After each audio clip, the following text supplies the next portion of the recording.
Husband வந்து காய் வாங்குறதுக்காக வெளியே போயிட்டு வந்தாங்க. வரும்போது சிக்கனும் இந்த நிலக்கடலையும் வாங்கிட்டு வந்திருந்தாங்க. சரி ஓகே, ஸ்நாக்ஸுக்கு இதை வந்து பண்ணிடலாம் அப்படின்னு சொல்லிட்டு தான் நான் வந்து ரெடி பண்ணிகிட்டு இருந்தேன். சப்பாத்தி அந்த மாதிரி நான் ஏதாவது பண்ணுறேன் அப்படின்னா நான் என்ன பண்ணிடுவேன்னா, ஈவினிங் டீ குடிச்சிட்டு அப்படியே வந்து சப்பாத்தி எல்லாமே ரெடி பண்ணியே வச்சுருவேன்.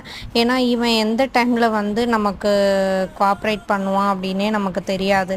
சம்டைம்ஸ் வந்து அழுதுகிட்டே இருப்பான். அப்படிங்கிறதுனால சிக்கன் எடுத்துகிட்டு வந்திருந்தாங்களா, அதை வந்து சிக்கன் கிரேவி 65ம் சப்பாத்தியும் வந்து போட்டாச்சு. சைட் பை சைடு வந்துட்டு நிலக்கடலையும் வந்து அவிச்சு எடுத்தாச்சு.